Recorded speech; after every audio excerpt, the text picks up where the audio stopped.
Boa noite a todos. Que a paz de Deus, de Jesus, esteja com todos nós. E vamos hoje, então, ler a passagem que Jesus nos deixou.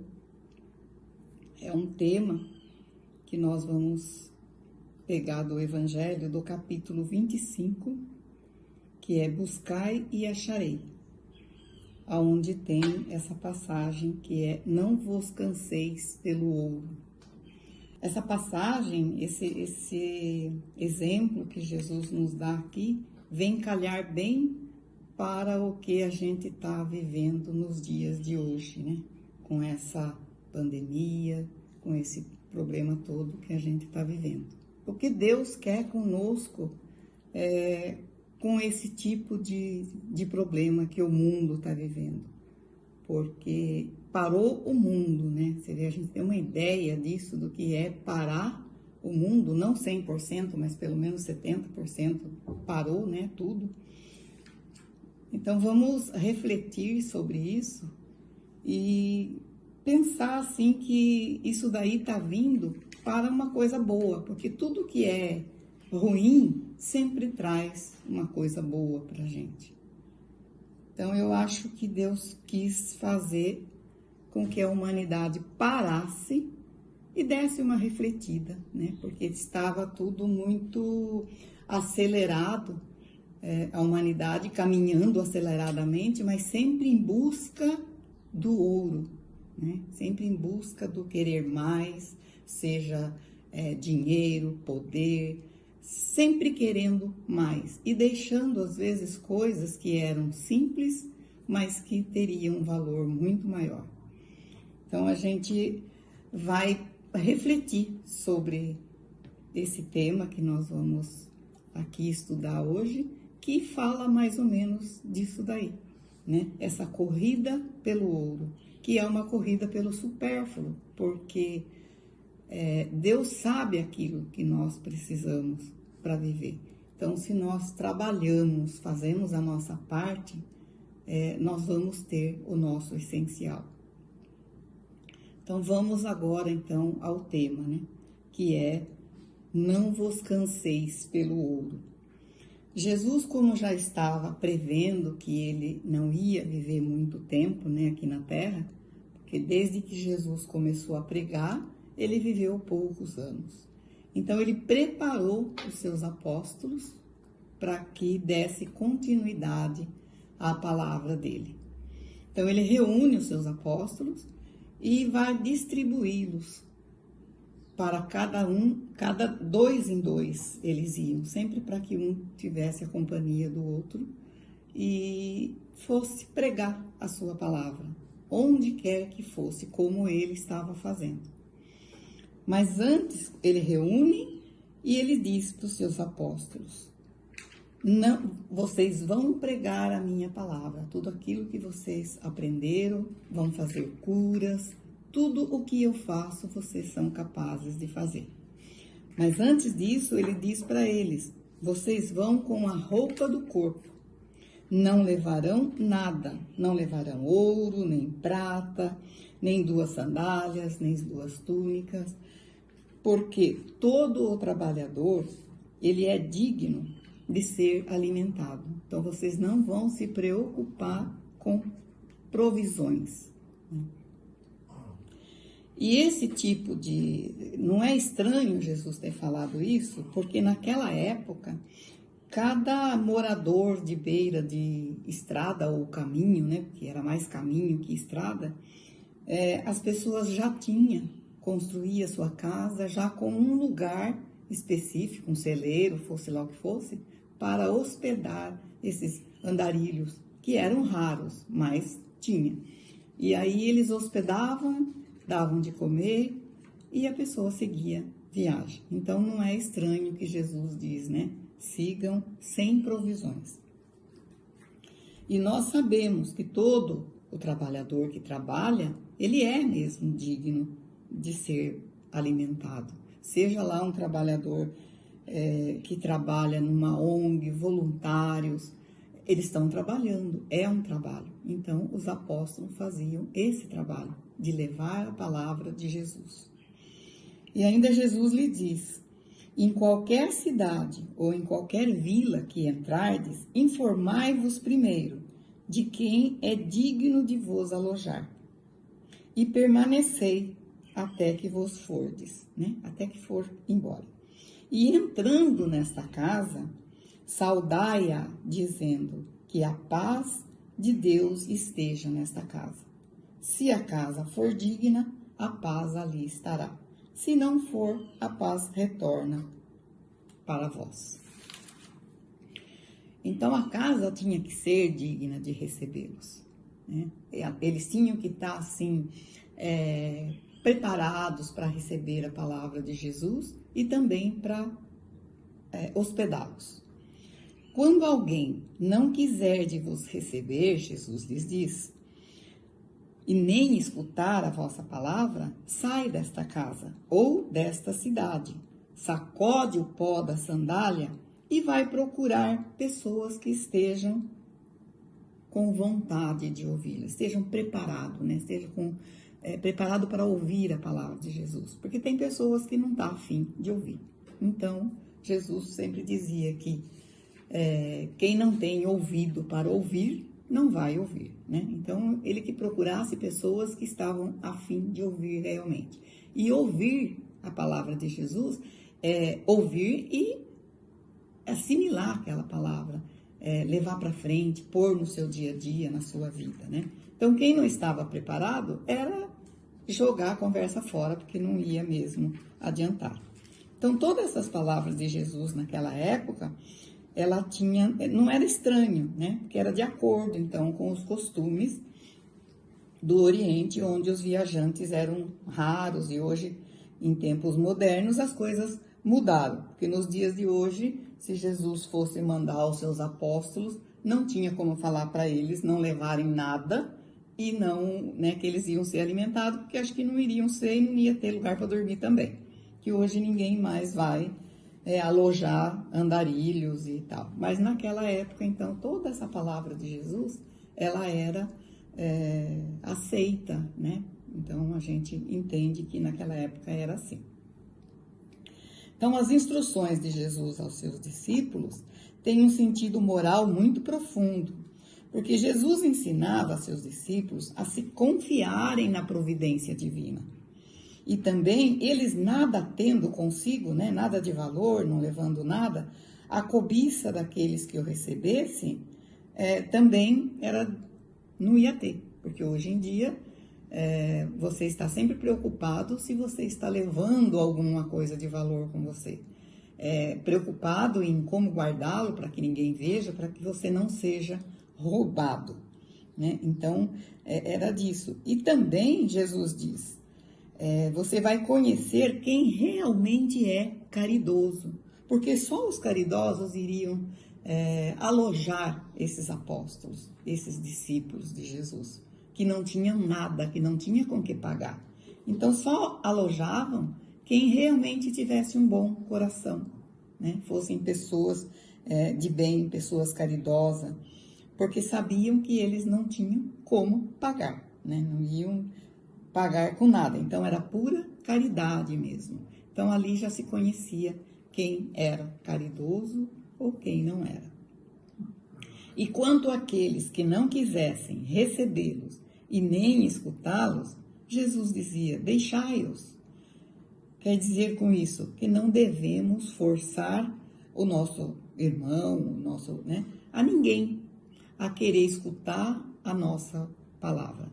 Querer trazer para a gente pessoas para concordar com a gente, querer ouvir. Então, quem quer, ouve. Quem não quer, então, naquela época, Jesus já dizia isso, né? Então, deixe essas pessoas, porque ninguém é obrigado a ser da mesma crença que a gente, né?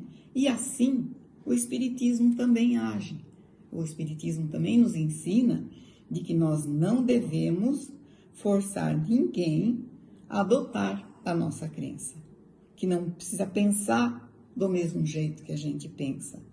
Aqueles que vêm a nós querendo ouvir, vai ouvir, a gente vai, né, levar a palavra de Jesus com a maior boa vontade, mas aqueles que não, a gente deixa para lá e deixa seguir cada um a sua vida.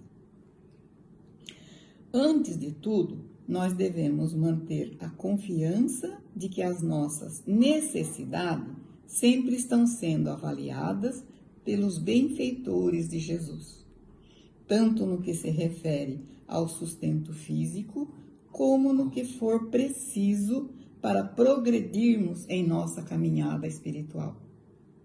Então, você vê que nós não precisamos ter essa corrida para ganhar sempre mais, temos que ter um depósito cheio de coisas.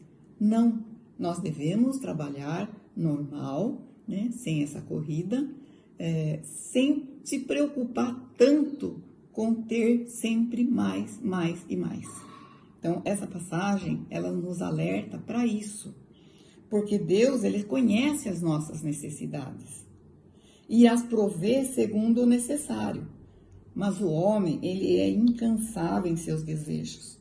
Ele não se contenta com o que tem. O necessário não lhe basta. Então, uma grande maioria é assim. Se eu tenho hoje isso, eu quero ter aquilo. Não, eu tenho que trabalhar mais porque o meu vizinho comprou um carro novo e eu também quero comprar. Então, eu tenho que correr, eu tenho que trabalhar. E vai deixando de viver a vida do lado da sua família, do lado dos seus filhos, curtir os amigos. Não, é só trabalhar, porque ele vive pensando só no bem material.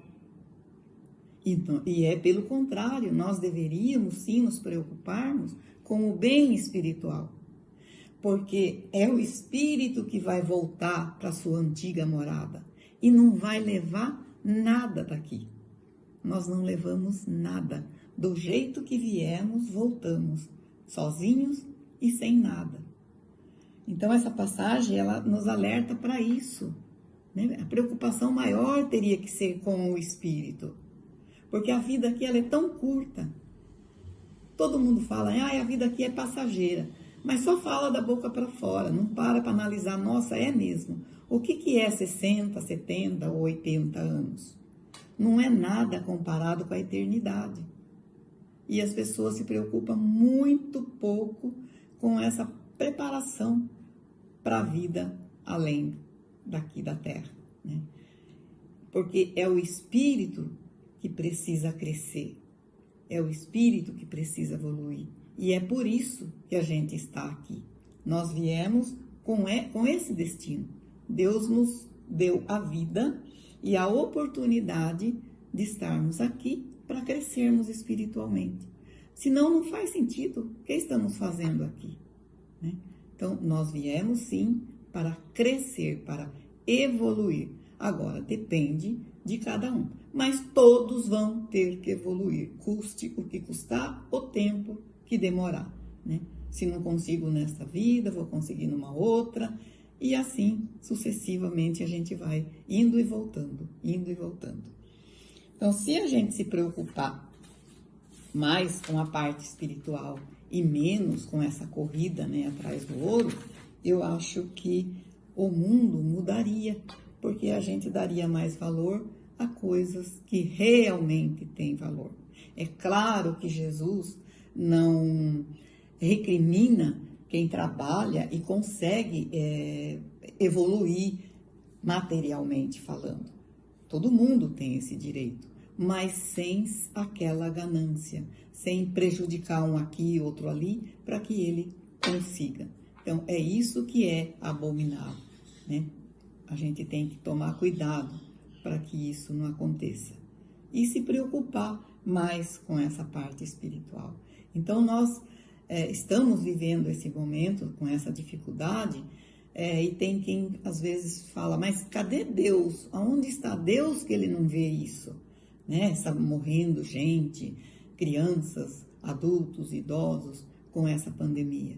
Mas quem nos garante que Deus não mandou isso já para acordarmos para a vida? Acho que Deus pensou assim, eu vou ter que parar essa humanidade, porque eles estão desenfreados. Então, Porque a gente sabe, né, Jesus, quem estudou a Bíblia, quem leu a Bíblia e tal, sabe que Jesus disse que não cai uma folha de uma árvore sem que Deus queira. Então, como que viria um vírus nessa proporção de perigo, né, aí, sem que Deus quisesse? Então, é uma coisa que é já para nós passarmos mesmo para isso, para ver se nós paramos um pouco e vamos refletir na nossa vida. Vamos ver se o que eu estava fazendo, se era isso mesmo que eu devia fazer, estava certo, eu valorizar tanto isso. Então, é para refletir. Eu acho que isso veio para nos dar um puxão de orelha, daqueles bem grandes, para a gente parar e dizer, opa, né? Eu tenho que mudar o rumo da minha vida, não é bem por aí.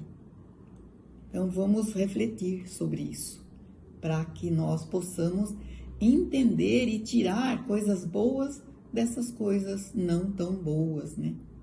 Porque às vezes é só com a dor que a gente aprende. A dor é que nos ensina, porque na hora da dor é que a gente lembra de Deus, a gente lembra de rezar, né? Quando tá tudo bem, tá tudo bem, não precisa.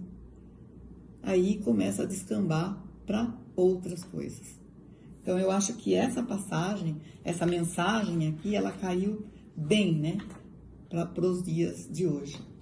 E convido então a todos para refletir sobre essa passagem que está no Evangelho segundo o Espiritismo. E você vê que é uma coisa de lá, de anos e anos, e ela nos traz essa reflexão para nós nos dias de hoje. Então, convido a todos para essa reflexão. E agora, para encerrar, eu vou fazer uma prece de um livro aqui que eu estou lendo, que eu achei muito linda e que cabe a nós refletir também sobre essa prece, que ela também entra nesse contexto. Então, eu convido a todos para fechar os seus olhos materiais, elevar o pensamento até Deus, nosso Pai, Jesus, nosso irmão maior, imaginar a imagem de Jesus em nossa frente, com suas mãos espaldadas em cima de nossas cabeças. E vamos nesse momento então para a nossa prece. Pai, peço-lhe que me dê força e coragem para seguir, paciência e amor para compreender, aceitação para o que não posso mudar, energia e vontade para viver. Pai, coloca luz no meu caminho, vigor na minha alma, intensidade no meu amor, pois não posso vacilar diante dos transtornos da existência. A vida me foi dada de graça, mas com ela os desafios a serem vencidos, os aprimoramentos a realizar. Derrame sobre mim, Pai, toda a bênção, glória, abundância, vigor e prosperidade. Deixa-me confiante para que eu possa caminhar e ser exemplo vivo da conquista da paz.